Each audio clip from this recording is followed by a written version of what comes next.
Good afternoon, and Ms. Silverman, you may continue.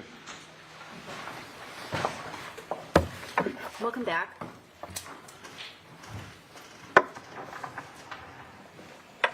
And we're stopping at 3, I believe, today.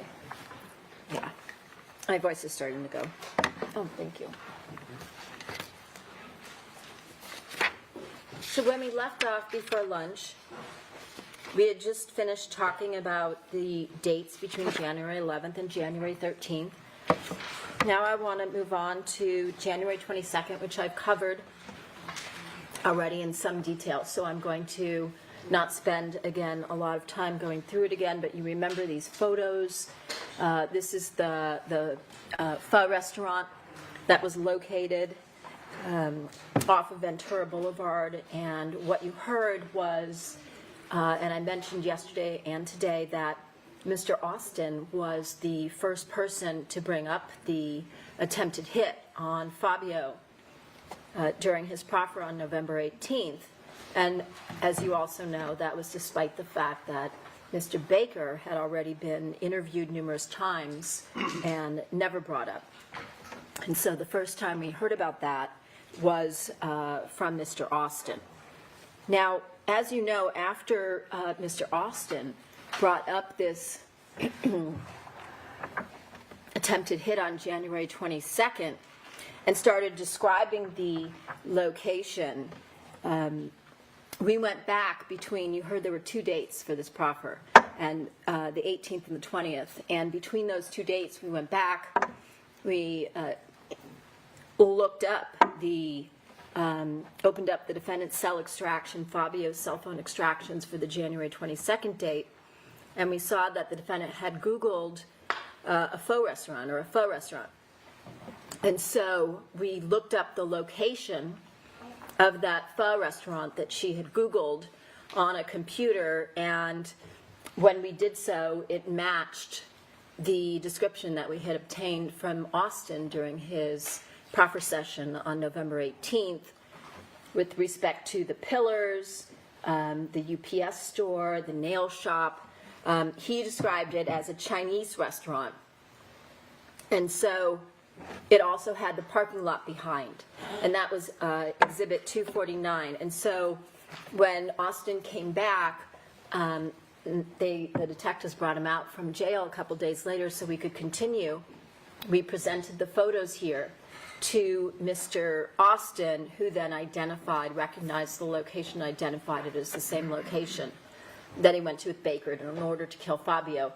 And if you look at the photograph on the right, it's a little bit hard to see, but you can see there's some red circle around a location where a car is parked in the lot, and that was his writing, where he identified the location where Fabio Sementilli had parked his Ford F-150 on the night of January 22nd.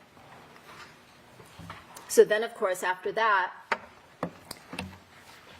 we pulled additional photos. We were able to see that there was a parking area behind the strip mall, just as Mr. Austin had described. And we called Cyree to have him go back and look at Baker's and the defendant's and Fabio's cell phone data in terms of the cell data, the CDRs, call detail records that you've learned so much about, and the cell tower information for those particular devices. And then you heard the results when Cyree flew in to testify regarding his analysis of the times and the sequences, which corroborated what Austin told us and connected the defendant to the attempted murder to kill Fabio. Now, as you also heard, and I mentioned, there were approximately 180 Viber messages between the defendant and Baker on January 22nd, and there's a timeline exhibit of that. That's Exhibit 159. What Cyree testified to was that the defendant, who was in the area of his apartment at about 3 p.m., gets a call from the defendant. She calls him, just like we talked about what precipitated the meet in Vegas. They speak for a little bit over 2 minutes, and then he leaves his apartment with Austin and drives to the strip mall. And along the way, he stopped Mr. Baker at a Chase ATM that was next to a Vons, that Austin also recalled there being a supermarket, and about 1.8 miles, it was testified to, a little less than 2 miles from the strip mall, is this Chase ATM where you were also supplied with the records that showed a withdrawal and the photos next to a Vons. And so that Chase ATM next to the Vons is about 1.8 miles, less than 2 miles from this pho restaurant.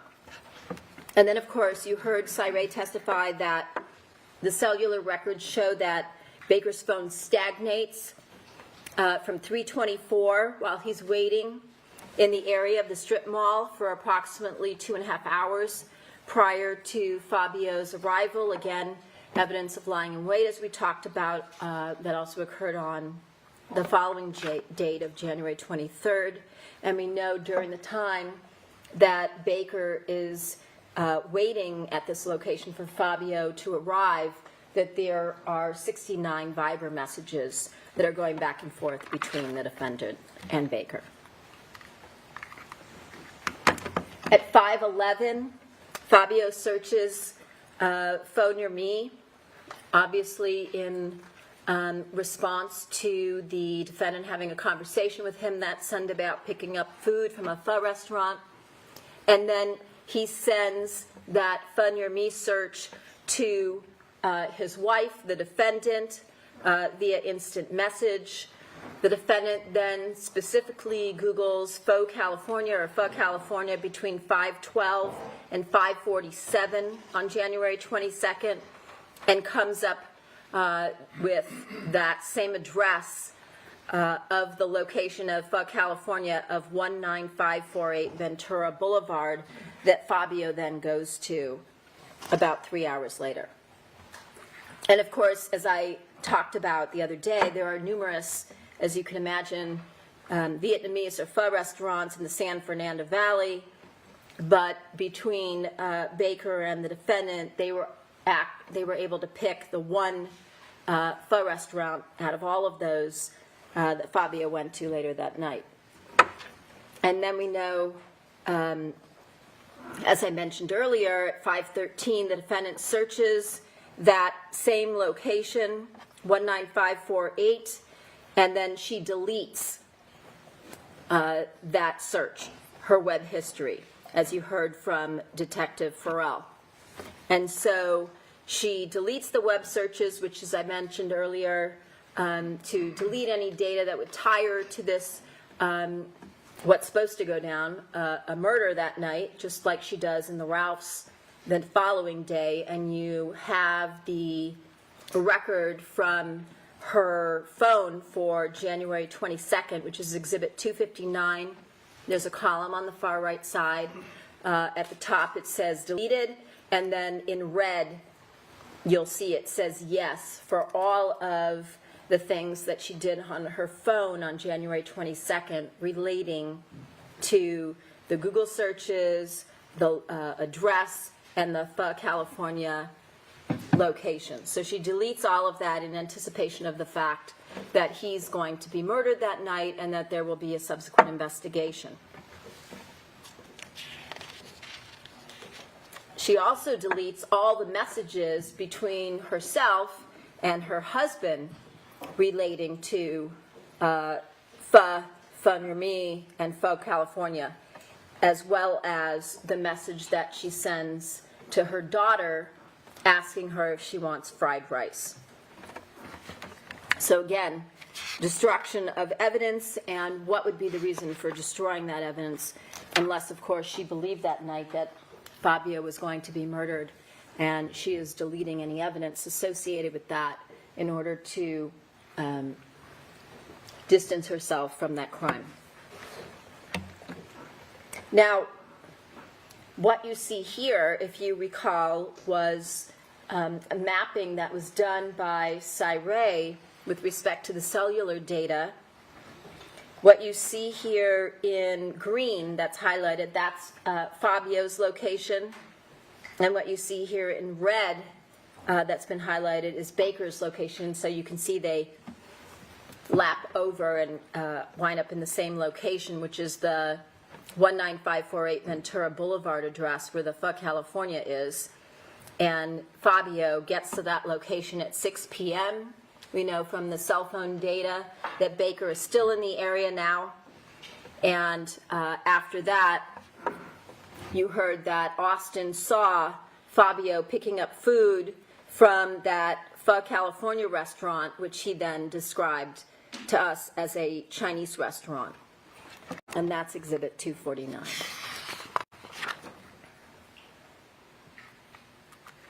As you also heard, even though he flew out to the location of California in order to commit this murder with Baker, that night when he is sent from the back parking lot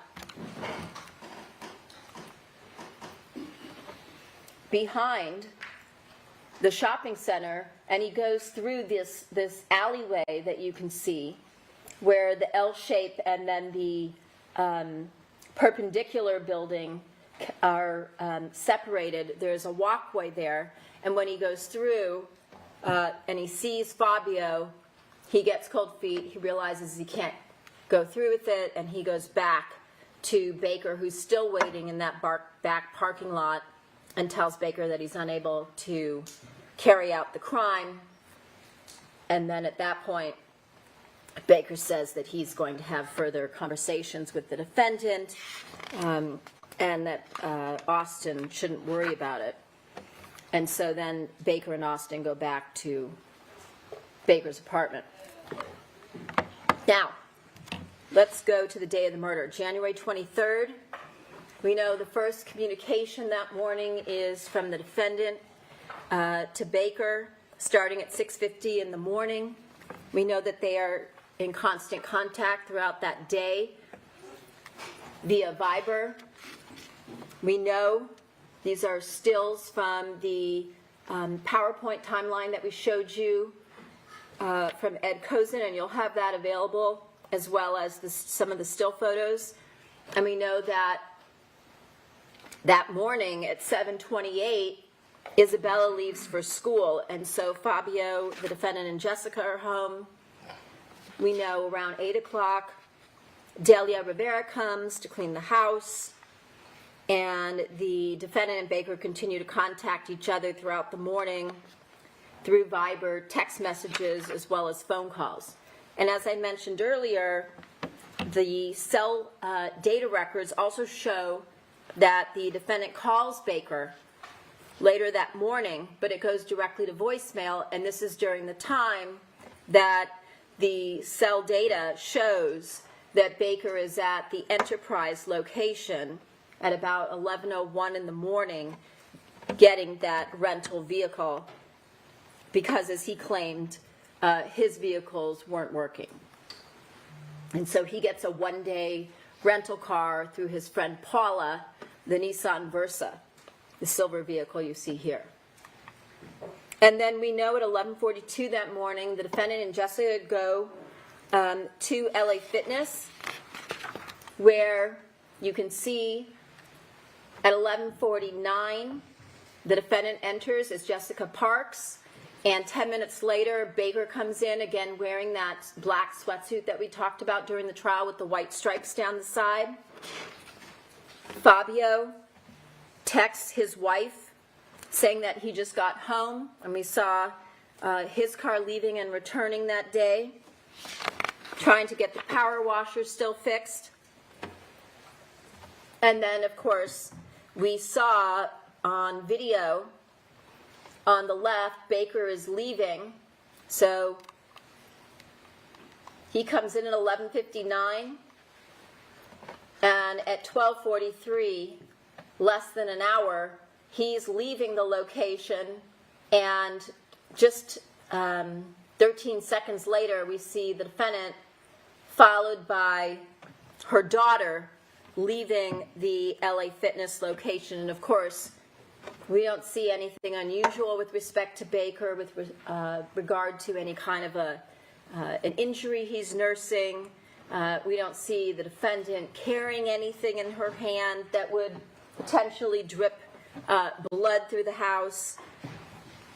And of course, as I talked about earlier, Jessica testified there weren't any injuries that took place at the gym that day. She doesn't remember her mom bringing home any items that were bloody, such as a bloody towel.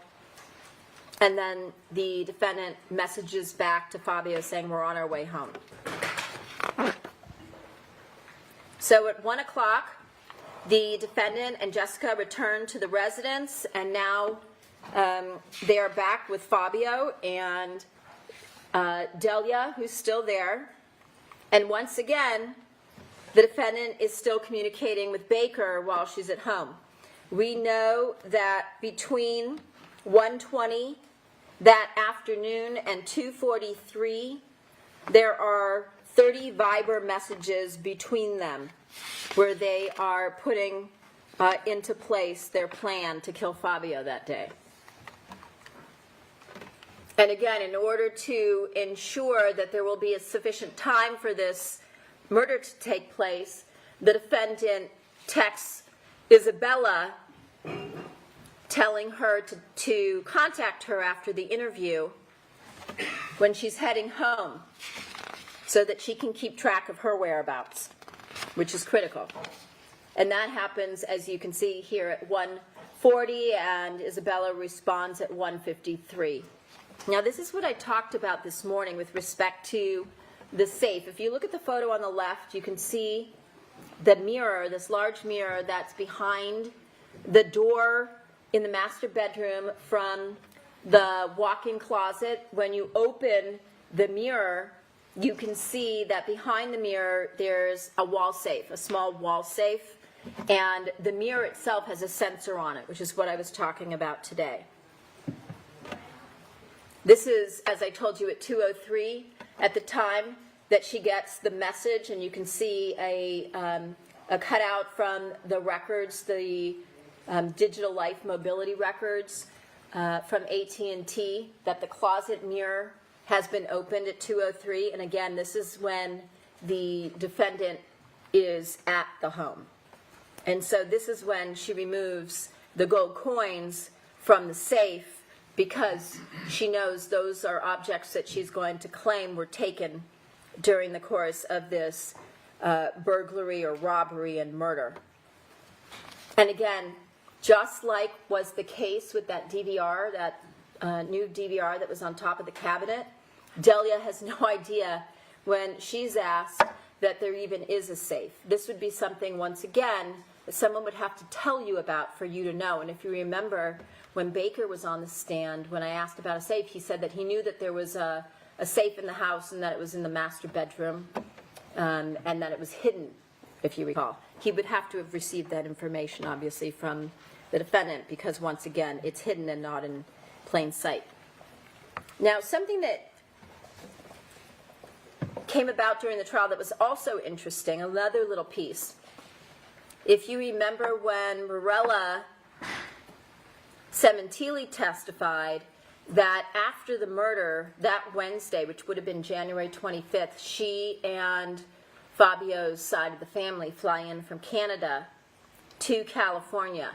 And when they arrive, the defendant goes through what happened on the day of January 23rd, and the defendant tells them that the killers broke open the safe and broke it somehow, which obviously is a very different story than what the evidence itself showed, the physical evidence, and you can see the photographs here, as well as the fact that she gave a very different story to law enforcement, which is why she didn't want anybody from the family communicating with law enforcement, because, again, it's very hard to keep track of so many lies. We know that Delia gets picked up 2:15 after she finishes cleaning, and at this point, Fabio's home alone with Jessica and the defendant, and once again, between 2:48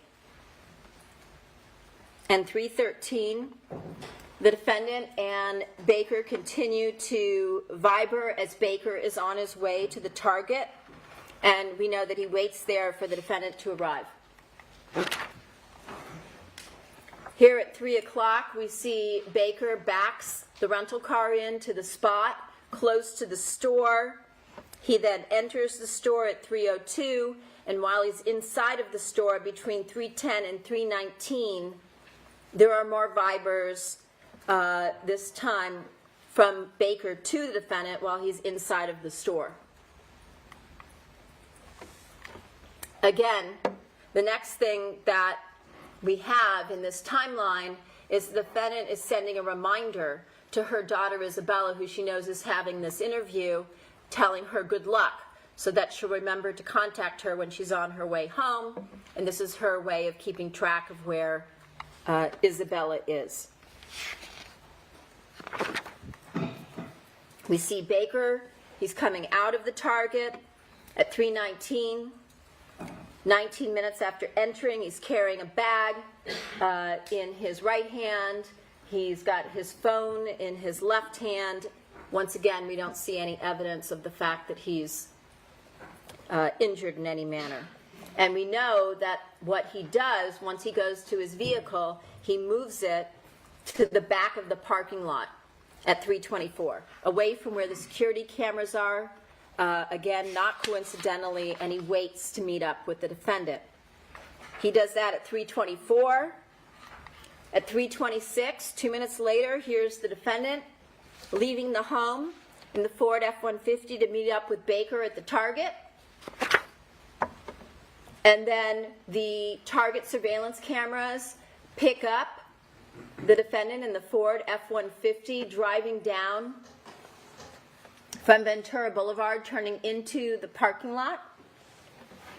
And then you can see in the purple circle the shadow of a figure.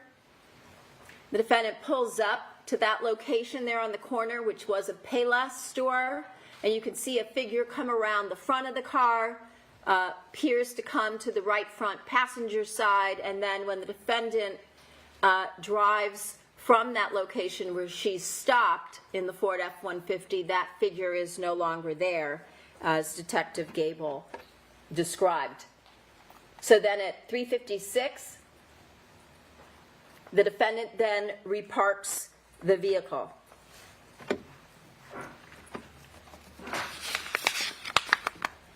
So in between this time where she pulls in, the figure comes around to the front of the vehicle, to the right front passenger. The defendant parks the Ford F-150 towards the rear of the lot, where she sits for several minutes. It's actually 4 minutes. And then, again, at that point in time, she, again, just like Baker did, moves her car to the front of the lot at 3:35. He, at this point, goes to his car in the back of the lot. And we notice that during that time period that we just talked about, when she pulls into the lot until when she reparks, when Baker had just previously gotten out and gone to his vehicle, so it would be 3:30 to 3:35, during that same time period, there's a gap. There are no Viber communications between them because, of course, they're together in the parking lot. And this is the point in time where the defendant likely hands off the gold coins to Robert Baker, that she is going to later claim have been stolen during the course of this murder. So again, this is a very well planned out, very premeditated, very deliberate murder conspiracy that you see here. You can see here at the back, the defendant's vehicle is circled in red where she reparks towards the front of the lot before entering the Target. The green at the back is Baker's vehicle, where he is exiting the lot at 3:36. He's on his way to go pick up Austin and commit the murder. And the next Viber communication is from Baker as he leaves the Target lot. He messages the defendant. At that point in time, at 3:37, the defendant, before she enters Target, she messages, she actually calls Jessica at 3:37, but Jessica doesn't answer. So here we are at 3:38, where she enters the Target store in order to create an alibi. And as I said, at 3:37, She calls Jessica. Jessica doesn't answer. And so, as a result, because she has to get a hold of her, she texts Jessica to get her out of the house. Don't be late for babysitting. That's at 3:40, 2 minutes after, to ensure that Jessica leaves, because she knows Baker is soon going to be on his way over to the location.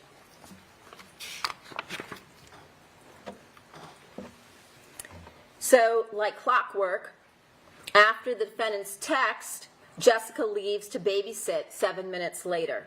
And so Fabio is now left home alone in the house for this brief window of time that only the defendant could possibly be aware of. This is that window of time that I talked to you about between 3:47 and 4:54. We know that the defendant accesses her surveillance cameras to ensure that everyone is gone except Fabio at 3:53. I said it was right before 4. She logs into the IDMSS Lite app to view the surveillance cameras, which was also, as you heard, unusual because the last time she did so was November 10th of 2016. So just, you'd have to believe coincidentally and out of the blue, just before Fabio is killed, she does that.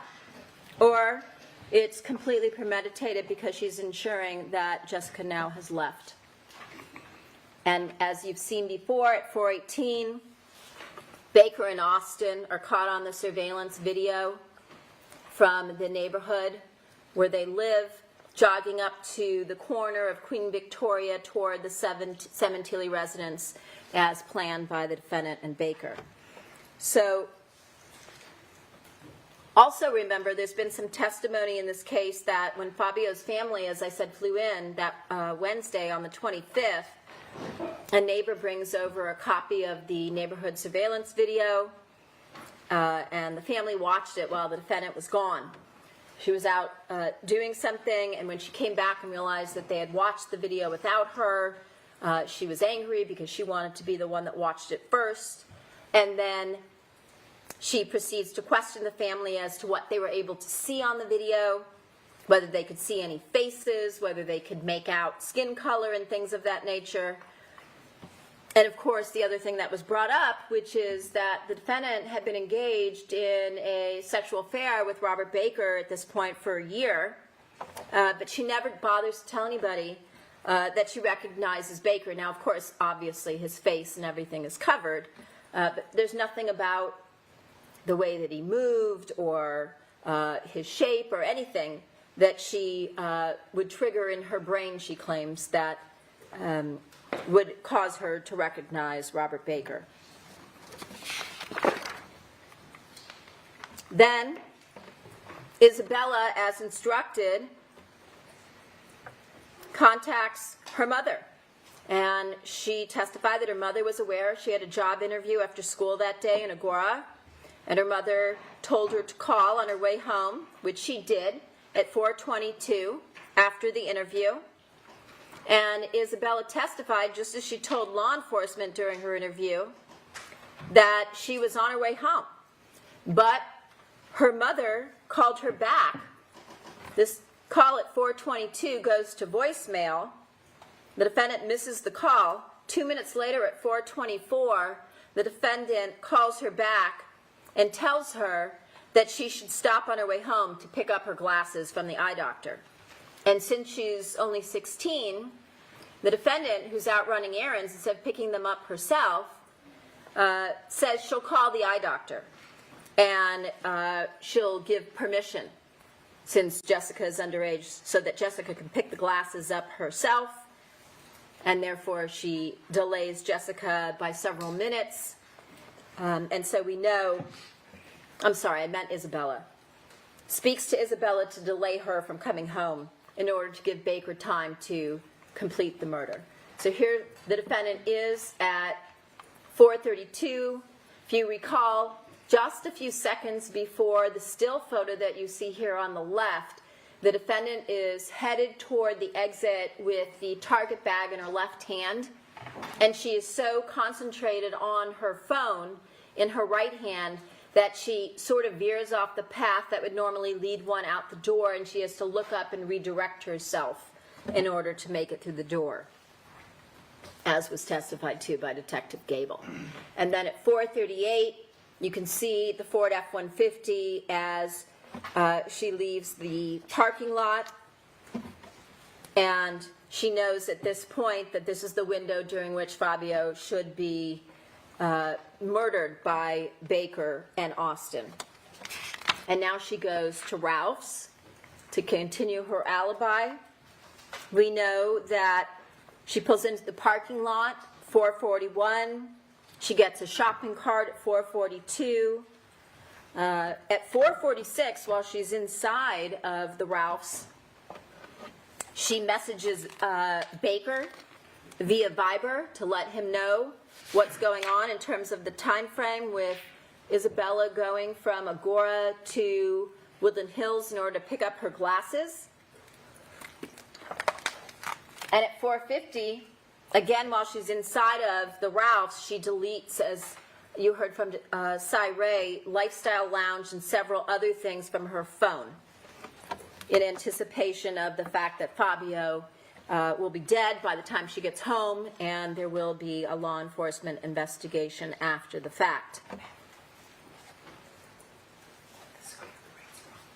Yeah, you're right.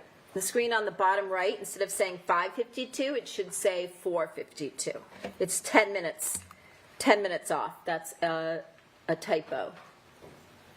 So she's in the store for about 10 minutes. She goes in with a cart, but she comes out with a tiny little bag in her right hand. Remember, the story to law enforcement is that she went to Target. I believe she said she was going to buy some cards and some shaving cream. And then she goes to Ralph's because she needs to buy veal cutlets because she's making fatina for dinner. And so 10 minutes later, she leaves with the small bag in her right hand. She's got the phone you can see there as she's walking out on the left hand because she's watching for any communications between Baker or her daughters, so she can ensure that the timeline is still open. And she walks out with her purse or wristlet on her left wrist. We know that, as I described this to you yesterday, near Fabio's right hand, you can just make out a portion of the handset from the home phone on the chair as Fabio is slumped over the chair and dead after Baker and Austin are successful in accomplishing the object of the conspiracy.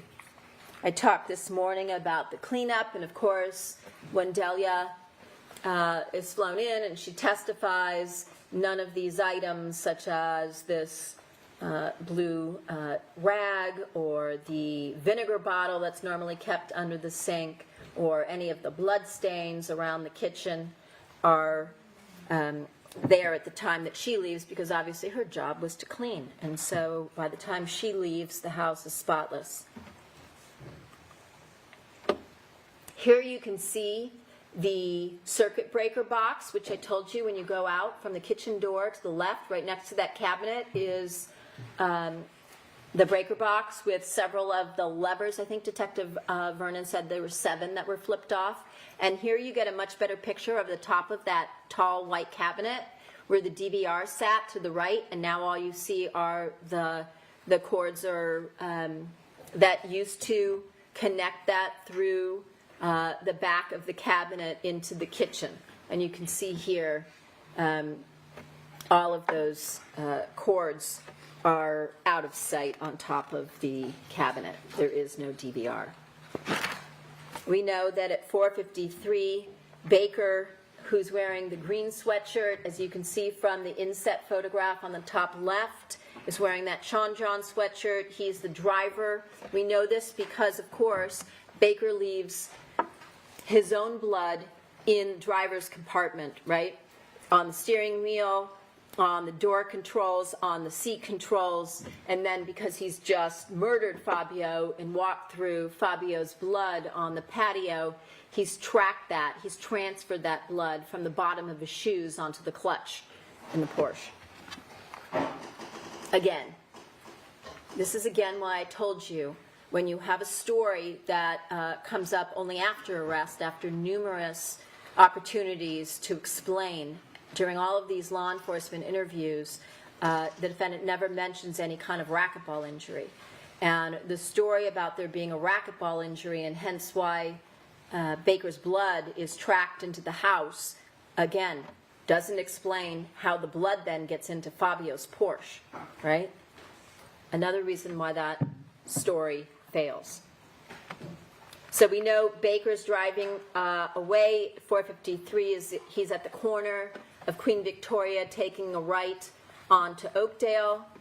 And then here at 454, here we have Isabella coming home after picking up her eyeglasses, and we already know what she's going to find, right? She's turning from Oakdale, and she's going to turn left onto Queen Victoria.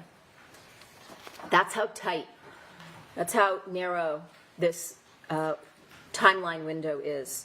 And just as the defendant planned, and you heard from Detective Roberts that no matter what route she took home from the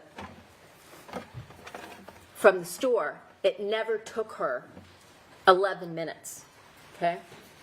So we know what time the defendant leaves Ralph's. It always took Detective Roberts somewhere between 3 and 4 minutes. And she gave an extra minute just for good measure. And so what we know is, and what Detective Roberts testified to when she was asked, well, you don't believe that the defendant would intentionally delay her return to the home in order to allow her daughter to find her own father's body, do you? And she said, that's exactly what I believe she did.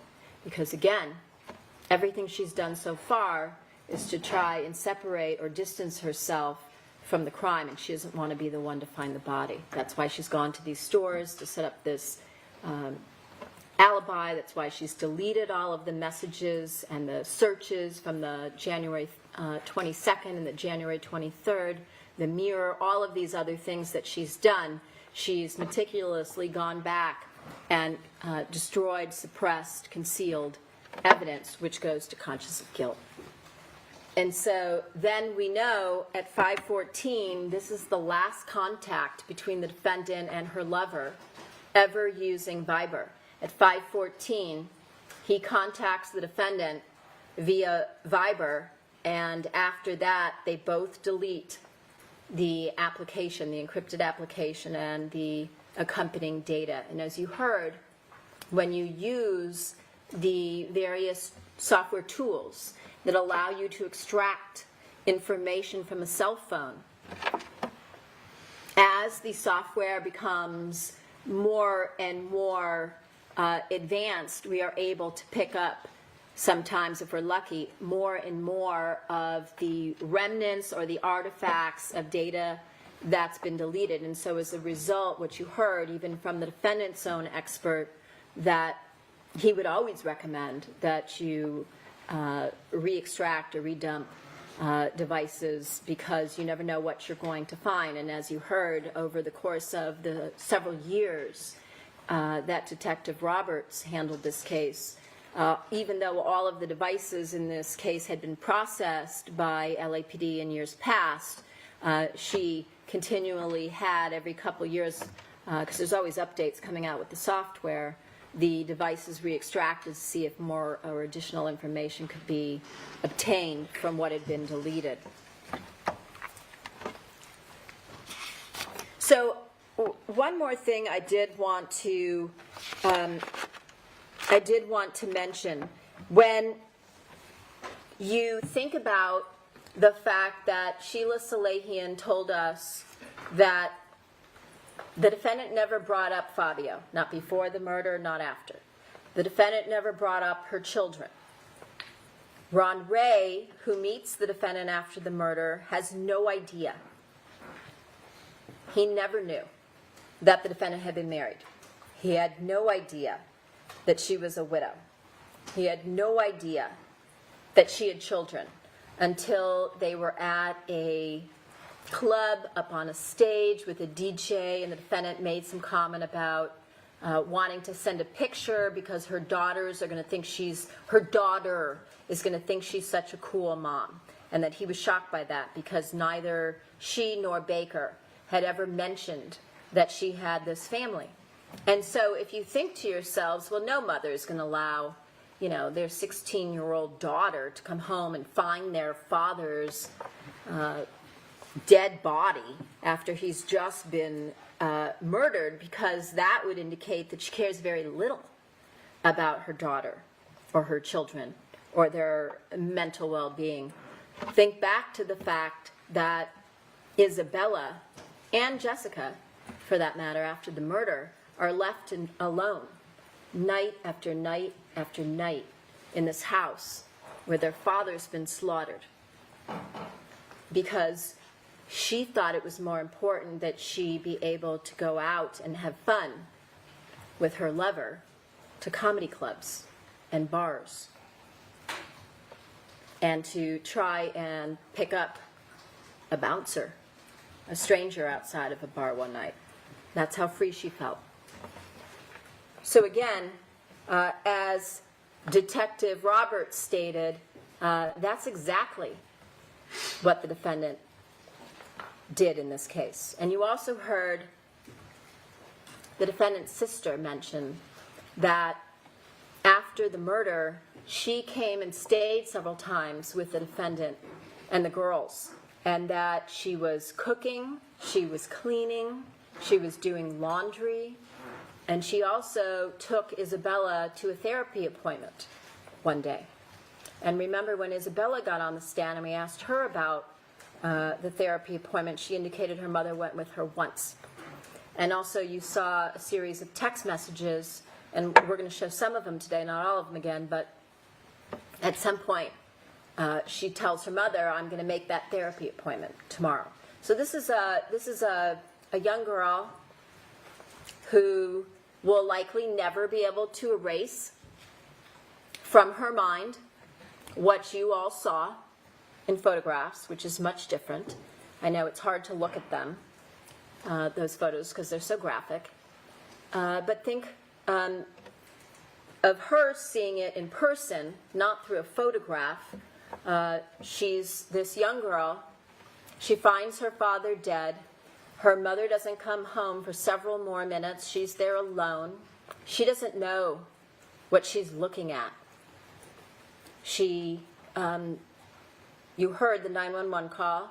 She's in a panic. She's trying to get him help. She doesn't realize he's dead. She doesn't realize he's been stabbed to death. Again, she's not able to process what it is that she's seeing. And, there's a reason we don't show family members photographs of their loved ones dead, because it's things that you can't get out of your brain. And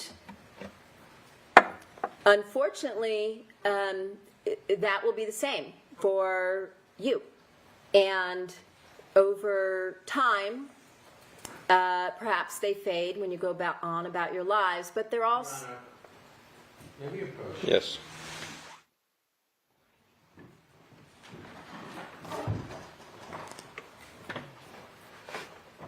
And so, as I said, you heard the 911 call where Isabella is trying to get help and is unable to move her father's body. And then several minutes later, her mother comes home. We know that 45 minutes after they flee, Austin gets ticketed driving the rental vehicle near Baker's apartment, as you heard from Cy Ray. Baker then decides that Austin needs to leave town sooner than expected, because recall, he was due to go back the following day on February 24th. Baker then takes Austin to the flyaway so that he can catch the shuttle back to home, take the shuttle to LAX, and Austin pays a fee to change his ticket at the counter. Before Baker drops him off, Baker hands him the gold coins that the defendant had removed from the safe earlier that day, and subsequently the defendant reports those stolen. So, let's talk about some of the statements the defendant makes to law enforcement after the murder. She is asked by Detectives Paral and Verna whether her husband had life insurance, and she says she doesn't know. She only thinks he had one policy, and that was a policy for Luigi, Fabio's son, in Toronto, in Canada. They ask her to go through the events of what she did and who she met with on the day of the murder, because, again, this crime scene looks very targeted, very suspicious, and they're wondering if something or someone that she came in contact with somehow followed or came to her home. And so she makes no mention of meeting with Robert Baker at all. She also, as I said earlier, makes no mention of any racquetball injury. She also says she has no knowledge of the surveillance camera system, and all of this is recorded, and if you don't remember it, you can read through the transcripts, but listening to her voice and her demeanor as she tries to distance herself and make light of and downplay and minimize is also very important. Again, another key reason why it's important to record your conversations with witnesses and potential defendants. So there is a record going forward, not just of what was said. So someone can't get up like Miss Obad on the stand and say, well, I didn't say that. Well, there's a transcript, there's a tape. So that someone can't say that they didn't say or that they did say something that the recording shows different. So you have that in this case. She also mentions very specifically that she had no remote access on her phone to view the surveillance cameras at her house. She tells the detectives, as I mentioned earlier, that the safe is hidden behind a mirror in her walk-in closet, which is also hidden behind a door. She tells them, as I mentioned earlier, that Fabio kept his gun, some gold coins, and some gold in the safe. So again, not items you would expect Fabio to be removing from the safe during that day as he's working from home. He's not playing with his gun. He's not looking at his gold coins. He's not looking at gold. Those are exhibits 23 and 24. Also, all three co-conspirators very shortly begin using the same encrypted app, WhatsApp. And you heard that both Baker and Anna tried to claim that the defendant was using WhatsApp at some time prior to the murder. However, again, you heard from two different experts in this case, Investigator Jake Gibson, who used to be a DA investigator, as well as Officer Curtis Davis, who looked at the extractions from the defendant's cell phone, and they found that the defendant didn't register to use WhatsApp until after the murder. After she deleted Viber, a couple days later, she switches to using WhatsApp. And it's pretty significant that, again, all three co-conspirators are acting together, doing the same thing during the same time period. Not coincidental that all three of them are registering and beginning to use WhatsApp. And again, as I also mentioned, while they could argue that they used Viber, an encrypted app, prior to the murder because they're hovering up an affair, now there's no husband. What's the reason why you're trying to cover up your communications? Who's going to be looking at your phone, right? So what is it they're trying to hide? And then, as you recall, after the murder, the defendant starts doing these public posts on her Instagram account in order to engender sympathy. And she sets up the shrine on Fabio's favorite chair on the patio, the same location where he was murdered 2 days prior. And of course, this sort of takes on a much more sinister appearance when you look at it now in hindsight, after coming through a couple of months of this trial and learning all of the machinations and the things the defendant did, in this case to have her husband murdered, and now she's posting pictures of the place where he's killed online. So it takes on, again, a very different perspective. And also, if you recall that, again, Morella Sementilli, Fabio's older sister, who taught him everything he knew about the business and worked together with him for years in various salons before he moved his family to California, when she comes into town with their mother and sister and the kids and their spouses on the 25th, they ask the defendant about what happened on the day of the murder. And the story the defendant gives them is radically different from the one she tells law enforcement, which isn't surprising because we heard that she does this all the time. She lies and she changes up the story, as Deborah Obad called it, shady behavior. And she claimed that she took Fabio to a colonoscopy appointment that morning, which we know was false because we saw what happened on the surveillance video and the cell records of where she went and what she did.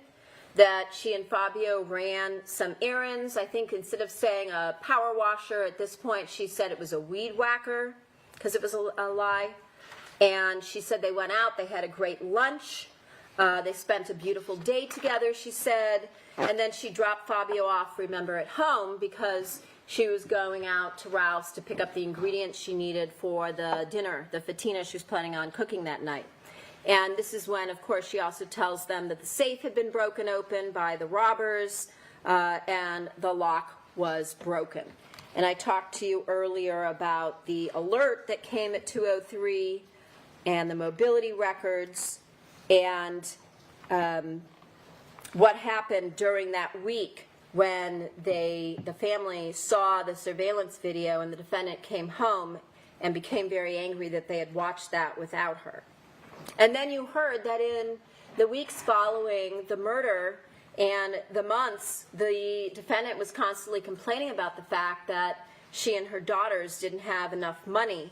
And there's a text string between the defendant and Morella. It's Exhibit 610, where the defendant even talks about the estate attorney and hiring an estate attorney to try and acquire money from Fabio's estate. And Morella becomes so concerned for her sister-in-law because they had been like sisters all these years, and her nieces, that she asks her partner Marco to help her. And so then you heard the defense try to portray the defendant as the victim, when in fact what the evidence showed is that she lied, cheated, manipulated, and fooled so many people who cared about her, who loved her, but suddenly all of the people who tried to help her are the ones at fault here, who shouldn't be believed. And so you also heard what happened, that in their tradition, they have what's called a 30-day anniversary, 30 days after the death. And there are church services and memorials and things of that nature. And after the fact, Morella and Marco had a lot of the people that came to the services back to their house up in Canada, and the defendant came. Sam Pulera was there, and they were in the garage that night smoking because it was raining outside. And so the defendant then proceeded to tell all of them that she wanted to be left alone. She was tired of everybody calling. She was tired of them coming down and staying with her. She wanted to be left alone to do what she wanted to do because she wanted to be free, and that Fabio would want her to move on. And remember, this is 30 days after his death. So we're talking about an almost 20-year marriage, and then the words that if she wanted to fuck somebody, she's going to fuck somebody.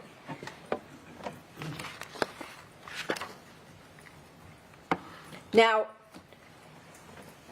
when we talk about the local funeral service in the Valley on January 29th, that following Sunday, and then the wake at the Sementilli home, we know that Robert Baker, who was the only one that wasn't connected to Fabio at this location, was there at the invitation, obviously, of the defendant. Because remember, this is a memorial for the people that want to get together and grieve and celebrate his life and share stories about him and memories. So ask yourselves, if she wasn't involved in a murder conspiracy, who invites their lover to their husband's wake? And that assumes facts on that. It's overruled. It's an inference that counsel can make an argument. And this is the one piece of evidence on top of all of the others that I've talked to you about over the last couple days that shows how arrogant these two individuals are, because obviously they didn't think they were going to get caught. And he stood out because he was the one person there, as you heard, that didn't belong. And so the people from Wella, family members, were wondering, who is this character who sticks out? And we also know that earlier that day, while the family and friends are at the funeral service in the Valley on January 29th, that Sunday, Baker, recall, on that same day, drives up to Victorville, because you have those records from the burner phones that he purchased, recall? And I think they were under the name Daniel something or other. We're going to see it in a sec. And he purchases some burner phones, and remember, he has to get her the burner phone before she leaves, because she's leaving for Canada 2 days later on January 31st, because Wella is repatriating Fabio's body. They're sending his body back to his home country for what they thought at that time was going to be a burial. And so he needs to get her the burner phone so that they can continue communicating. And so he obviously did so that night. Another thing that I wanted to point out, I also mentioned a few moments ago that the posting of Fabio's favorite chair in the shrine that the defendant set up with the cigar that, if you recall, Dave Diaz said he had just brought over to Fabio a couple days before, and some of Fabio's favorite things, and took on a sinister quality when you look at it in hindsight. But also notice where the defendant and Robert Baker are sitting around this fire pit, the same area where Fabio was found slaughtered the week prior by Baker with the assistance of the defendant. And there were numerous people who said they felt very uncomfortable when they went over to the Sementilli home to pay condolence calls during that week, because the defendant was going out to that location and showing people this is where he was killed. And everybody felt very uncomfortable because what they knew had happened there. So here are those T-Mobile records. Daniel Jones, you can see from T-Mobile with the same address. That's a fake address for these burner phones. And then, of course, when the defendant goes to Canada, we know she takes the ZTE burner phone with her because, of course, it says on January 31st, welcome to Canada.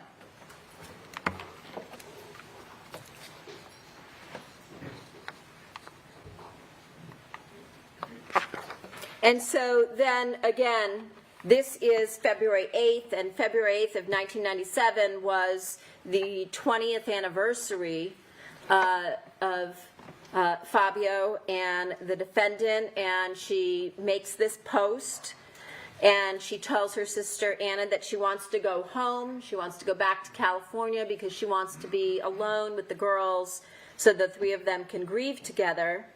And instead, what we learned was on that night, as soon as she gets back home, she leaves the girls and she goes out with Baker that night until the early morning hours of the next day.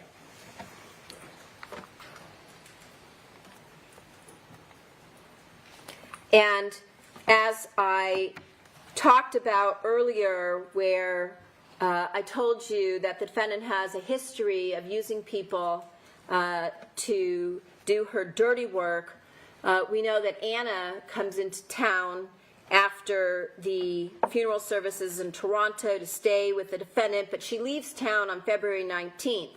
And that same night, the defendant is using her daughter, Jessica, in case anybody calls or texts. Don't say you even have a friend over. Don't answer. Just say you're home, or Selena or something. It's nobody's business. And again, defendant's out with Baker that night and doesn't get home until 2:20 in the morning.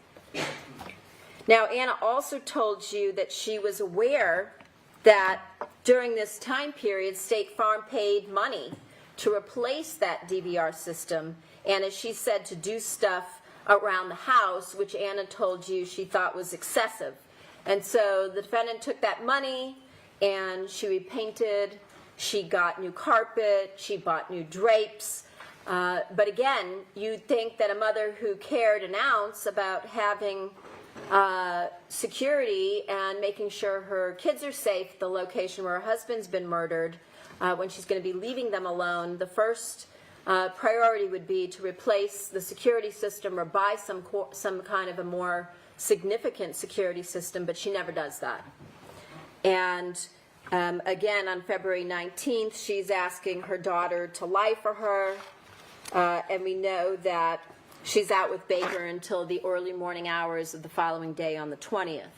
Now, on that same day, on February 20th, she has a recorded call with Detective Paral, which we played for you, where again, he asks what she did on the 23rd to go back over the details. And again, she mentions going to the gym, but she never mentions Baker. She doesn't mention any type of an accident. And she again mentions going shopping, but fails again to mention that she met up with Baker at the Target. This is Exhibits 39 and 40, the recording and the transcript. And then we heard that on February 21st, Detectives Paral and Verna come to the Queen Victoria home in order to sit down and have a more lengthy interview with the defendant since the night of the murder. And you heard the recording of that particular interview. And this is the same day, February 21st, but at the beginning, you heard the defendant mention that she had family in at that time that was staying with her. We know that's the same day that Jessica is interviewed. Ernie Valorano, Fabio's friend, is there that day. He's interviewed. And again, the defendant lies to them. She tells them she didn't have remote access to the home surveillance cameras. In fact, she goes further, doubles down now, says she doesn't have any contact information for the installation company. Remember that whole email chain with Sean Conn? She tells law enforcement that the reason she might not have any of that information is because Fabio carried a lot of cash in his pockets and he probably paid them in cash, so there might not be any paper trail. So there's no way for her to find the name of the company. She never mentioned that she was in communication with Baker that entire day. She never mentioned again seeing Baker twice that day. And then she comes up with this news story that she tries to float, that maybe when they ask her, has anybody had any accidents?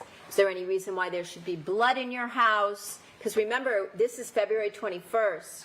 And what you learned was that on the 14th of February, detectives receive the preliminary results from the crime scene in the Porsche with blood samples that match up to Baker. And so they ask, is there any reason why anybody else's blood should be in this house? And she says, they don't tell her about the DNA results, but she says, well, Fabio might have cut himself trying to fix a power washer. And once again, doesn't mention any racquetball injury, which obviously would have been relevant to this particular area of conversation. She mentions that gold coins are missing, which we know had been kept in the safe. And she downplays her relationship with Baker to the extent that she even pretends not to know his last name. Remember, she says, Robert, he's the racquetball coach. I think his name might be Baker. And she also tells the detectives that Baker had never been home, to the home prior to the murder.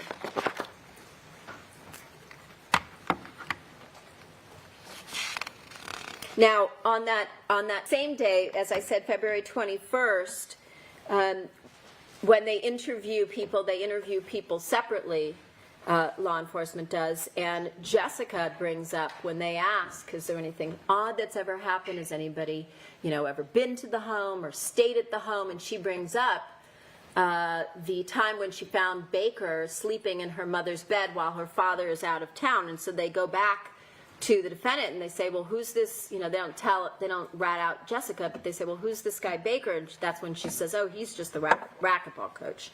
And Jessica tells the detectives that the night that Baker slept over, her mother came home at 2:30 in the morning, and she also tells them she never told her father about it because her mother told her not to say anything to him.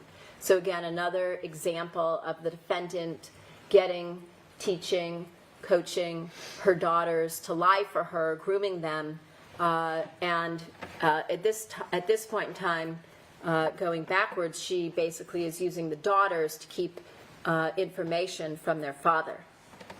And this is also when, if you recall, Ernie Valorano's testimony, when he came in to testify at trial and talked about this, that he said that when the detective spoke to him that day and they asked him if he had any information, if either Fabio or the defendant maybe ever had an affair, he was offended by it. And he was appalled that law enforcement would even be asking him these questions about his close friends. And then he relates to them the story about how the year prior, he and Fabio traveled to Thailand for a golf trip, and that they would have dinner every night after they golfed, and then Fabio would rush back to his room because he wanted to FaceTime, and accounting for the time difference, he wanted to be able to reach his wife and his girls, like you saw in the OPI post,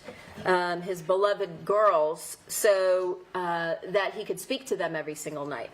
And so Ernie testified that he never even suspected or thought for a moment that either Fabio or the defendant would have ever had an affair. And so, again, as I said, a lot of these people, once they learn several months after that the defendant's arrested with her lover for Fabio's murder, you can imagine that one would be quite angry and feel extremely betrayed, especially given all of the things these very good, decent people did for her and her daughters. So later that same night, after she has this interview with law enforcement, the defendant on February 21st is out again with Baker until about 1 a.m. You heard about all of this and the photographs, and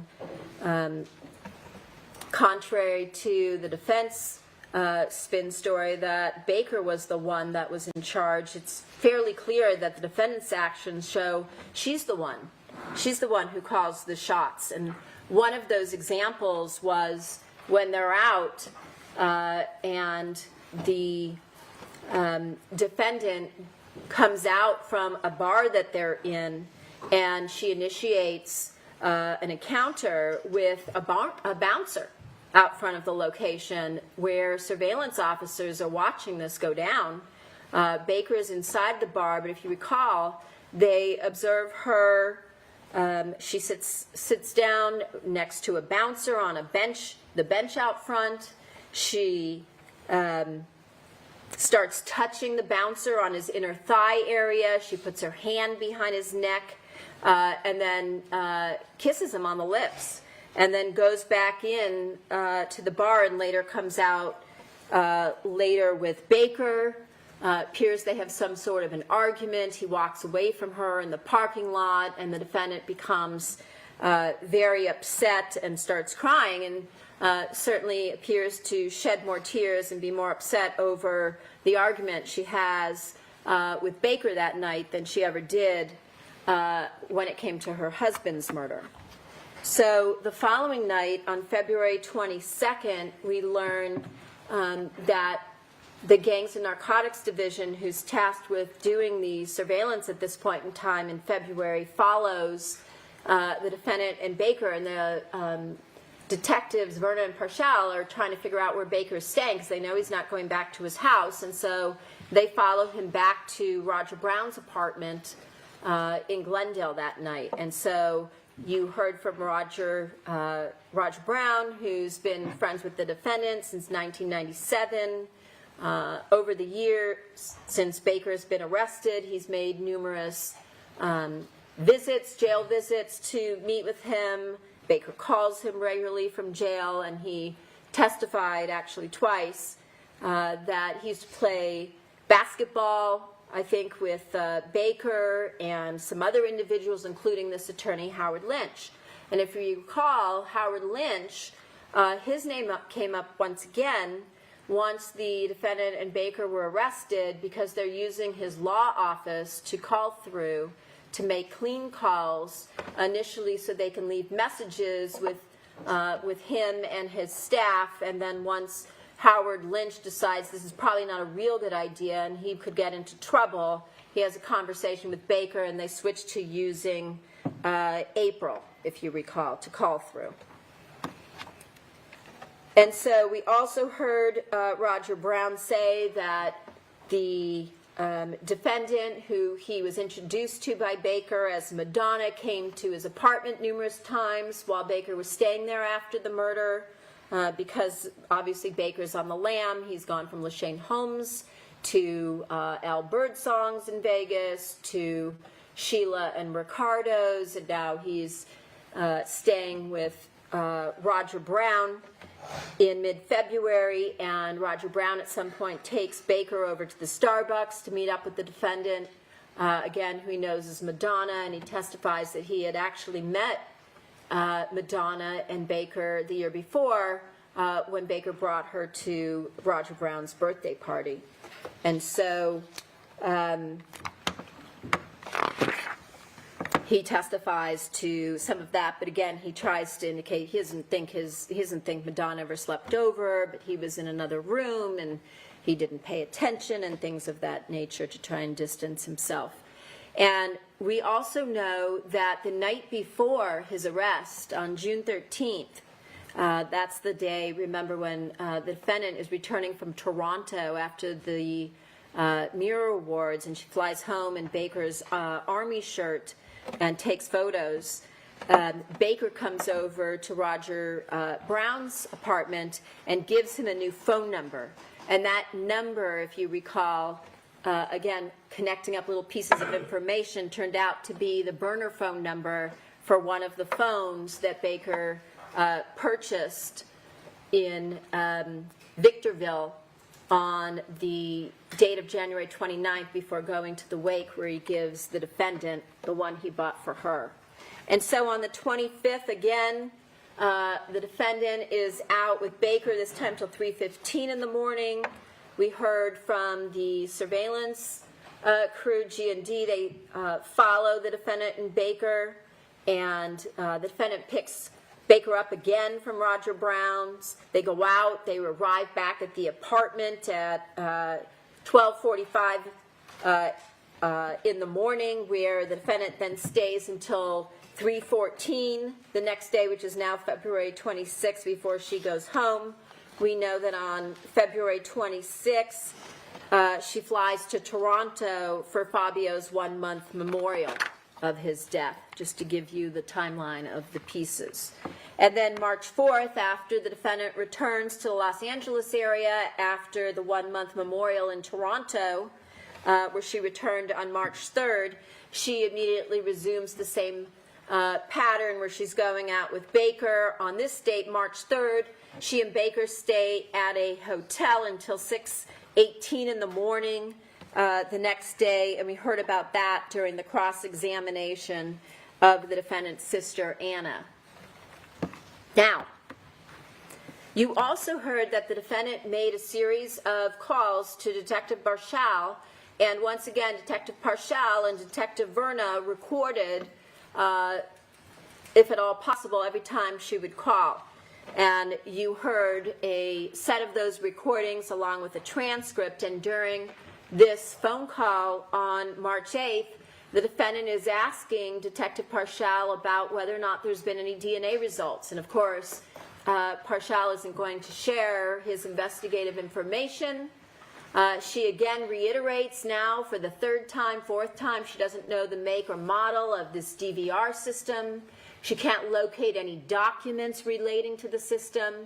And she says, again, she puts it on Fabio, that he's the one that purchased and replaced the system with the installers, but she has not replaced the security system. And Paral is repeatedly asking her this question every time he speaks to her, because the defendant claims she still is waiting for the insurance money. And we heard that wasn't true from the defendant's sister Anna, who said the amount of money that they sent her was excessive, and so the defendant was redoing the house. Is it a good time, Counsel? Sure.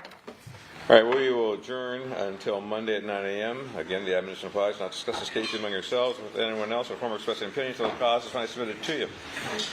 Today is just a regular Friday, but tomorrow, unfortunately, is Chores Saturday. I'm not looking forward to it, but I don't want to do it alone, so join me in doing